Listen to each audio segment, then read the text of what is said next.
Bonsoir à tous et merci de nous retrouver sur Monaco Info. Voici tout de suite les titres qui font l'actualité. Nous ferons le point sur les dernières mesures annoncées par le gouvernement princier dans la lutte contre le Covid-19. Nous vous dévoilerons la recette de fabrication du gel hydroalcoolique. En cette période de crise sanitaire, les collègues de dons du sang sont très impactés. Ils ont souhaité lancer un appel à tous les donneurs. Une nouvelle unité de préservation du cadre de vie a été créée il y a peu par la Sûreté publique. Nous avons assisté à la présentation officielle.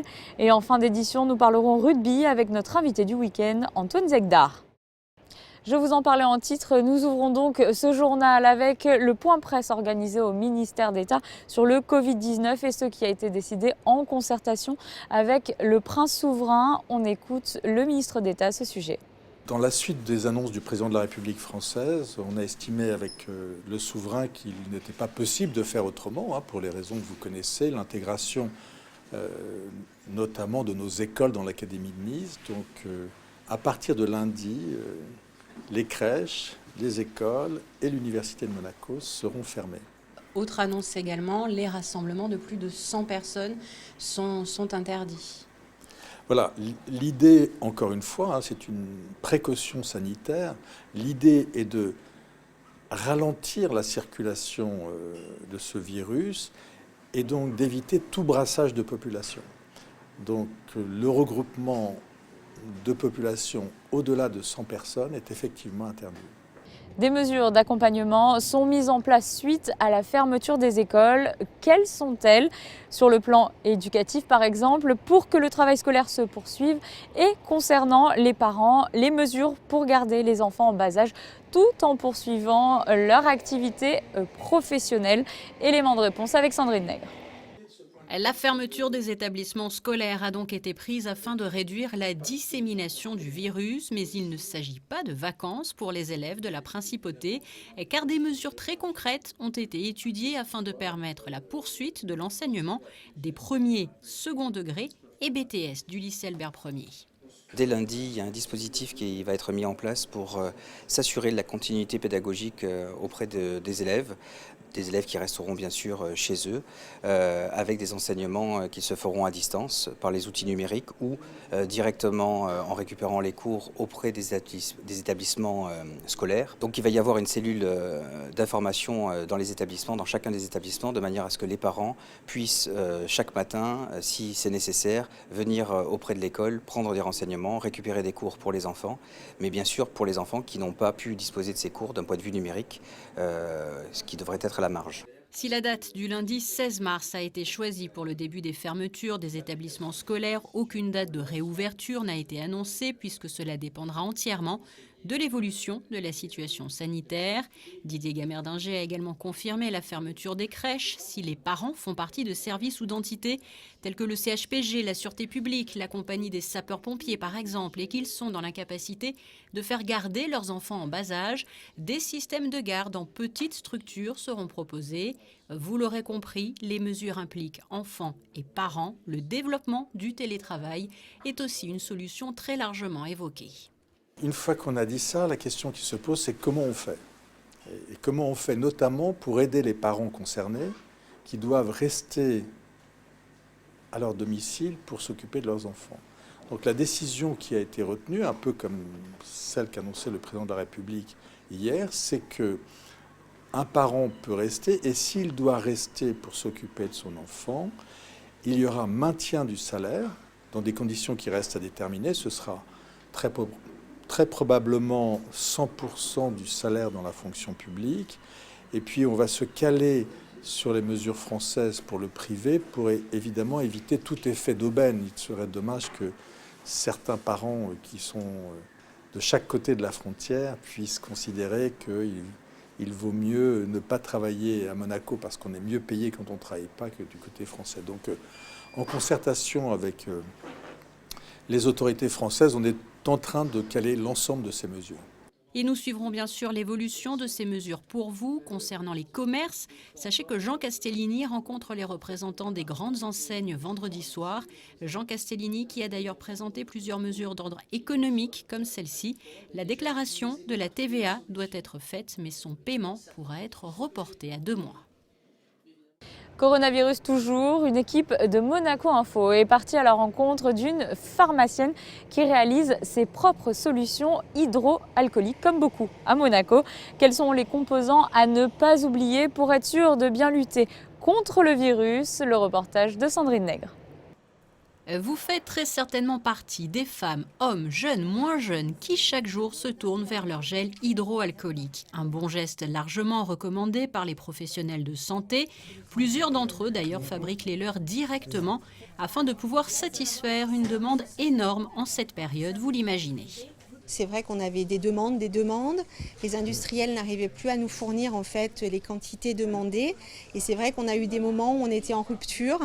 Et donc voilà, moi j'avais anticipé mes commandes des constituants. J'ai rapidement regardé la formule de l'OMS et je me suis dit bon, si on part vers une grosse épidémie, ça sera peut-être pas malvenu d'avoir des stocks. Justement, de quelle manière fabriquez-vous ce gel ? Eh bien, écoutez, il y a une formule qui est connue, qui est utilisée depuis très longtemps, je crois, donc à base d'alcool, donc c'est de l'alcool officinal à 90 en fait, avec du glycérol et de l'eau oxygénée. Et donc on a une manière en fait de bien le faire. Il y a des recommandations, puis on laisse reposer en fait la bouteille vraiment pendant 72 heures pour éviter que si la bouteille était souillée par des spores en fait, elle puisse en fait être décontaminée entre guillemets. Sur le sol monégasque, plusieurs pharmacies fabriquent donc leur propre gel, comme ici. Le fait de se désinfecter très régulièrement ses mains est un geste efficace car les composants éliminent, détruisent même virus, bactéries et champignons. D'autres gestes peuvent aussi être appliqués au quotidien. Il faut être clair, on n'a pas de protocole, on n'a pas de médicaments contre le coronavirus à l'heure actuelle. En revanche, c'est vrai que le fait d'avoir par exemple des bonnes défenses, donc un bon système immunitaire, on a moyen en fait de le renforcer. On a des études qui nous montrent que certaines souches probiotiques sont validées en fait, donc pour vraiment relancer en fait l'immunité antivirale entre guillemets. Donc ça c'est démontré par l'Institut Pasteur à Paris, donc il y a des publications scientifiques sérieuses. Donc on se dit qu'en renforçant ses propres défenses, donc en mettant en fait des bons gendarmes dans l'intestin, eh bien, on peut être efficace, en tous les cas, mettre la personne dans de bonnes conditions pour minimiser les symptômes.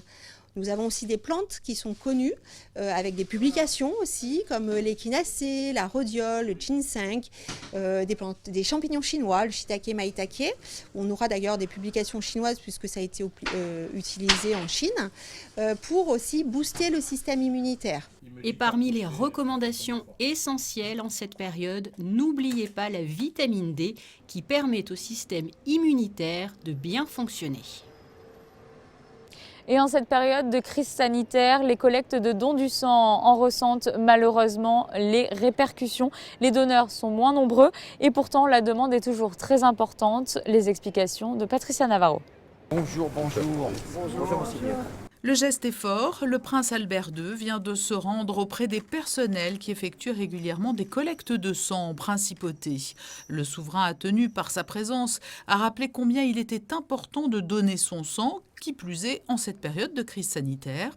Selon l'établissement français du sang, les collectes ont en effet baissé de 10% en moyenne sur tout l'Hexagone depuis plus d'une semaine. Je rappelle que nous transfusons pratiquement 5000 poches de sang sur Monaco, sur le centre hospitalier de Monaco et les autres établissements de soins. Et donc nous avons besoin absolument de dons du sang tous les jours. Effectivement, il y a actuellement une épidémie de coronavirus, mais ça n'empêche pas qu'il y a des patients qui sont opérés, il y a des patients qui sont leucémiques, il y a des patients qui ont des gros problèmes de santé où ils ont besoin de sang pour vivre et survivre. Donc c'est très très important. Et je rappelle une chose très importante que peut-être les gens ne savent pas, c'est que les gens qui sont porteurs du virus, soit asymptomatiques, soit qu'on appelle les porteurs sains, soit qui ont des signes comme la toux, comme un syndrome grippal, ne sont absolument pas virémiques. Ça veut dire qu'il n'y a pas du tout de virus, coronavirus dans le sang. Donc ça c'est très important.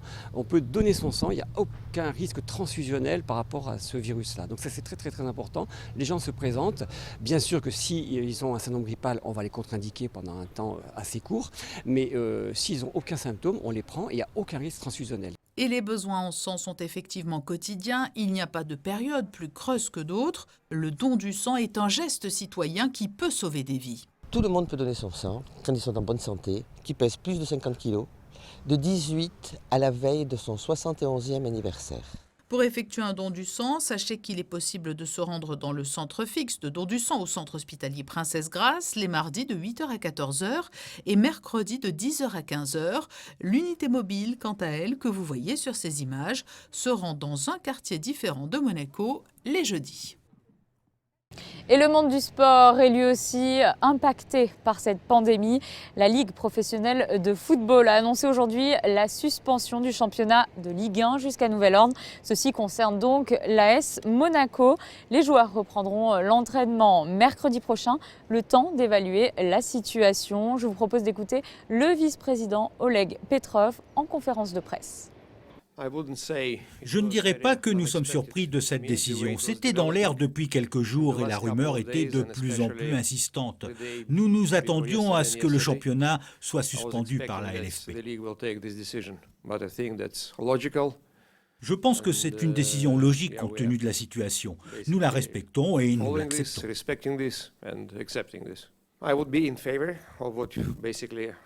De mon point de vue, il faut rester mobilisé. Les joueurs doivent continuer l'entraînement pour conserver une condition physique et être prêts pour la reprise du championnat. Nous ne savons pas quand cela va reprendre et il faut prendre en considération les restrictions liées à la situation sanitaire. Il faut savoir conjuguer les mesures prises et le côté sportif. Je dois m'entretenir avec les joueurs, le staff médical pour prendre des décisions. Pour l'instant, aucune n'en a été prise. L'objectif principal est de garder le groupe en forme. C'est ma priorité. Même décision du côté du basket où la LNB et l'Euroleague ont décidé de suspendre leur compétition. Nous avons été à la rencontre d'Oleksi Yefimov, directeur exécutif de l'AS Monaco Basket, et de l'entraîneur de la Roca Team, Sacha Obradovic. Ils sont au micro d'Émilie Rousseau. Pour être honnête, pour nous tous, et je ne parle pas seulement que du monde du sport, mais en général, nous faisons face à une situation que nous n'avons jamais vécue auparavant. Il est difficile de se prononcer sur les décisions prises, car cela évolue de jour en jour, mais je pense qu'il faut rester calme, éviter de paniquer, d'avoir des réactions hâtives. Nous devons tout d'abord comprendre à quoi nous faisons face, et c'est comme cela que nous serons capables de trouver une solution dans de telles conditions.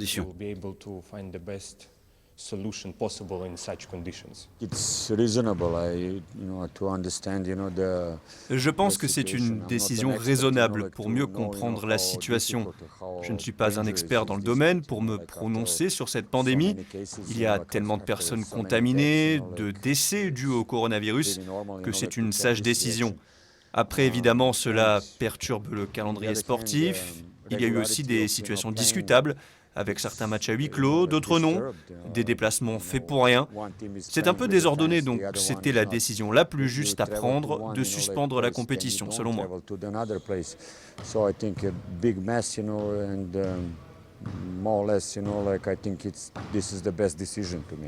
Et avant de refermer ce large volet consacré aux mesures de lutte contre le coronavirus, vous l'avez entendu, le monde du sport est durement touché. Nous l'avons également appris hier, les Rolex Monte Carlo Masters qui devaient se dérouler du 11 au 19 avril sont annulés.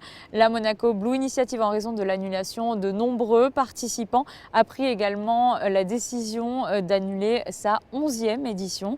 Samedi devait avoir lieu le départ symbolique sur la place du Palais Princier du 30e rallye Aïcha des Gazelles. L'événement sportif est repoussé finalement au 25 septembre. Et c'est également le cas des Sérénissimes de l'humour qui devaient débuter la semaine prochaine. Vous le voyez, de nombreux événements sont ainsi annulés ou reportés ces prochaines semaines en principauté. Si vous avez des interrogations, nous vous conseillons de vous renseigner auprès des organisateurs. Comme la France l'a annoncé aujourd'hui. Sachez que Monaco va également interdire les rassemblements de plus de 100 personnes. Et je vous rappelle qu'en cas d'apparition des symptômes, c'est-à-dire fièvre, toux, souffle court, gorge irritée et maux de tête, il est demandé de ne pas vous rendre aux urgences ou chez votre médecin, mais de contacter les secours au 18 ou 112. Si vous avez des questions sur le coronavirus, nous vous invitons à contacter par téléphone le 92 05 55 00 ou par email à l'adresse covid19@gouv.mc. Et sur votre écran, vous pouvez voir les gestes simples de prévention. Autre sujet dans l'actualité, la préservation du cadre de vie. Nous en avions déjà parlé sur notre antenne. La Sûreté publique a mis en place récemment une unité dédiée. Le prince souverain a pu rencontrer ces hommes et ces femmes qui composent ce nouveau service. Vanessa Dessy. Elle a pour mission d'améliorer et de veiller au cadre de vie des résidents de la principauté.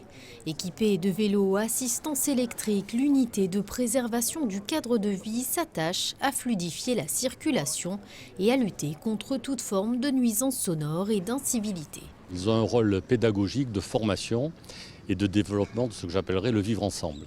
Dans le cadre de leur mission, il n'y a pas que la répression, mais il y a tout ce côté préventif et ce côté pédagogique de dire il faut que l'on vive ensemble de manière encore plus apaisée, sereine et dans d'excellentes conditions. Donc ils sont là aussi pour cela. Que ce rôle renforce encore la police de proximité, qui est un peu notre image de marque, notre image de fabrique, ce contact que nous avons avec la population qui doit être fort.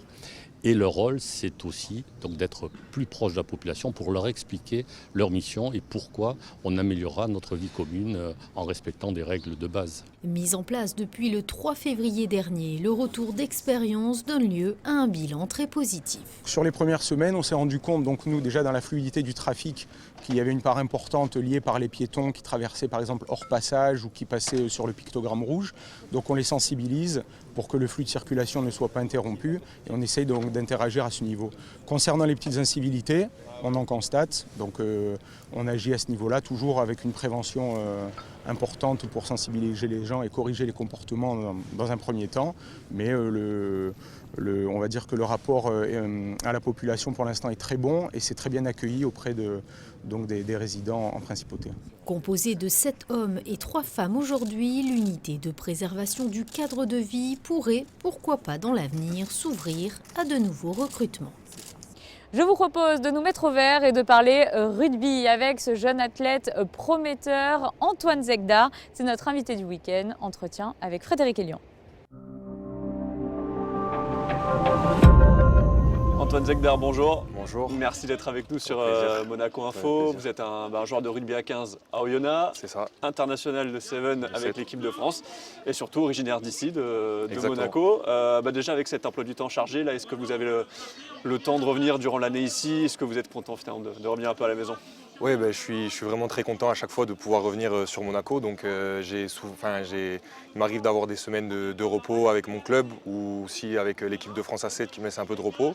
Et dès que j'ai la possibilité de venir ici, je reviens voir ma famille, me ressourcer, voir la mer un peu, parce qu'à Oyonnax, elle n'y est pas. Et voilà, donc du coup, c'est vraiment très important pour moi. Et puis aussi de repasser, voir les anciennes personnes qui m'ont aidé à progresser au rugby et à commencer, parce que j'ai commencé le rugby ici.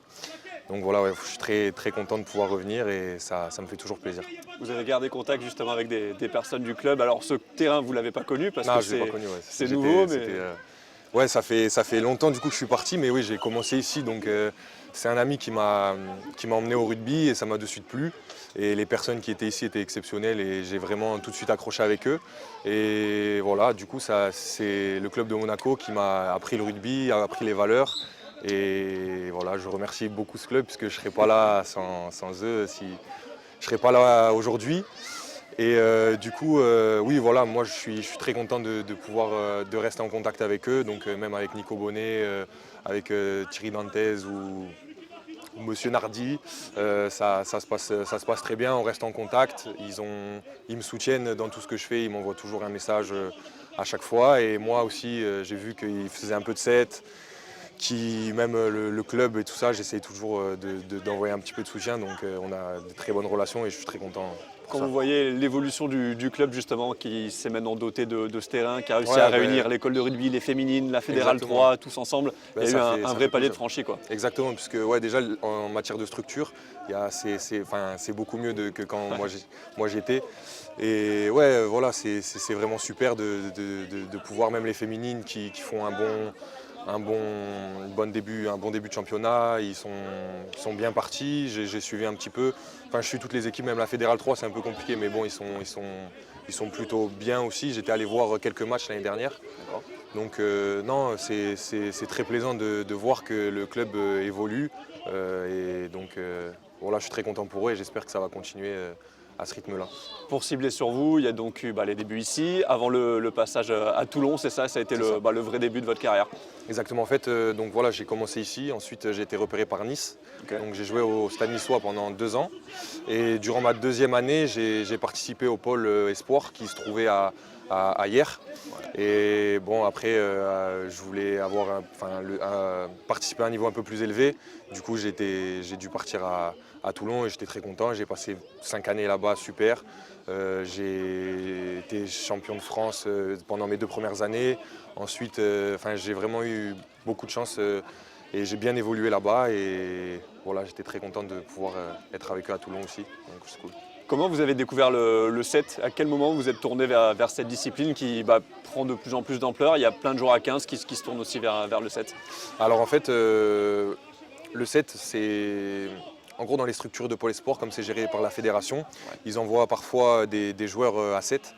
Et donc du coup, quand on est plus jeune, vers 15-16 ans, on fait des tournois, on fait des petits trucs. Et en fait, moi, c'était donc l'année dernière. En gros, je devais participer au tournoi Destination, mais en gros, comme on était plusieurs à mon poste, ça tournait. Et moi, j'ai pu, du coup, pour ne pas perdre de temps et pour ne pas rien faire pendant ce laps de temps où je ne participais pas au tournoi, je suis parti faire un tournoi de développement avec le rugby à 7. Et ça m'a tout de suite plu et même eux, ils étaient contents du travail que je faisais. Du coup, ils m'ont envoyé avec l'équipe première sur mon premier World Series à Las Vegas.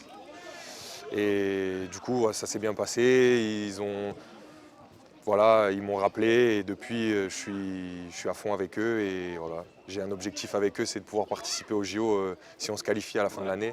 Donc voilà, je suis super content de pouvoir faire ça. Pourquoi le 7, ça plaît autant ? C'est vrai qu'on touche plus de ballons, il y a peut-être plus de plaquage, c'est ça, on est plus au cœur du jeu tout simplement ? Ouais, en fait, moi je pense que il y a beaucoup plus d'intensité déjà et en fait, il y a toujours de l'action, il y a beaucoup plus de duels joués, c'est vraiment très agréable à voir. Que parfois, sur des matchs de rugby à 15, on peut trouver un peu le temps long, alors que là, c'est vraiment 14 minutes de rugby vraiment intense avec de la vitesse, des duels et c'est très, très, très agréable à voir. Et surtout, l'ambiance qu'il y a, donc l'ambiance 7 dans les tournois et tout ça, c'est assez différent du 15 et ça peut plaire aussi. Donc je pense que voilà. Là, vous rentrez d'une tournée aussi, vous avez parlé de ces fameux World Series du 7, il y a eu des très beaux résultats avec différentes étapes en Nouvelle-Zélande, c'est ça notamment ? Exactement. Comment ça s'est passé un petit peu ? Ça s'est très bien passé. Moi, j'ai été avec eux à partir de Cape Town. Donc à Cape Town, on a réussi à faire une 3e place, donc c'était quand même quelque chose d'assez bien. Et donc ensuite, le tournoi d'Hamilton, ça s'est plutôt bien passé. On a réussi à aller jusqu'en finale. Ouais. Bon, c'était un peu dur puisqu'on était donc dans le pays du rugby contre les Néo-Z, donc c'était un peu compliqué. Mais on s'est bien accroché et on a vraiment été, on a été bon quoi. Mais bon, pas assez bon. Mais voilà. Et ensuite à Sydney, c'était un peu plus compliqué. On avait une poule un peu plus relevée. Ouais. Et donc on a eu un moins bon résultat, mais on avait fait quand même de très bons matchs. Donc on était quand même satisfait de ce qu'on produisait et on était 4e mondial, je crois, à ce moment-là. Et ensuite, voilà, donc ça se passait bien. Voilà, c'était un peu plus compliqué. Il y a eu le tournoi de Los Angeles et de Vancouver. Ouais. Moi, je n'ai pas pu y participer parce que je me suis blessé en revenant de Sydney. Mais bon, après le 7, c'est un peu tout ou rien, soit ça peut bien passer comme ça peut casser d'un coup. Quoi. Donc il y a une hiérarchie qui est un petit peu moins présente peut-être qu'à 15, c'est ça ? Exactement, de très bonnes équipes peuvent tomber face à des équipes plus faibles, entre guillemets, mais voilà, le niveau il est assez homogène. Vous parliez justement donc, du fameux tournoi qualificatif qu'il va y avoir pour Tokyo, pour les Jeux. En tant qu'athlète, les Jeux, c'est quoi? C'est le rêve absolu? Oui, exactement, c'est le rêve absolu. Je pense que quand j'aurai des enfants, je pourrais dire que j'étais le premier de ma famille à faire les Jeux Olympiques, donc c'est vraiment quelque chose d'exceptionnel. Et oui, c'est l'étape ultime, je pense, pour un athlète. Et là où j'ai de la chance, c'est que comme je peux faire du rugby à 7, c'est une discipline olympique alors que le rugby à 15 non. Donc pour l'instant, c'est vraiment mon objectif ultime et j'espère vraiment de tout cœur déjà qu'on sera qualifié et pouvoir y participer ensuite. Bon, on va suivre ça du coup dans les mois qui viennent. On vous souhaite bonne chance et merci en tout cas de nous avoir consacré ces quelques minutes. C'est très gentil, merci à vous. Merci. Tournons-nous à présent vers les prévisions météo pour ces prochains jours. Éclaircies et passages nuageux se partageront le ciel ce samedi matin. Le beau temps reviendra l'après-midi. Les températures 11 degrés le matin et 15 degrés l'après-midi. La température de l'eau sera de 14 degrés et le vent soufflera à 10 km/h. Dimanche, ciel très nuageux le matin, légère amélioration l'après-midi, mais les nuages resteront présents. Il fera 10 degrés le matin et 13 l'après-midi. Lundi, mardi, mercredi et jeudi, retour à un temps beaucoup plus clément. Les journées seront dans l'ensemble ensoleillées. Les températures ne descendront pas sous les 6 degrés pour le matin et grimperont jusqu'aux 17 degrés pour les après-midi. Voici pour l'essentiel de l'actualité en principauté. Je vous souhaite à tous une excellente fin de semaine sur Monaco Info.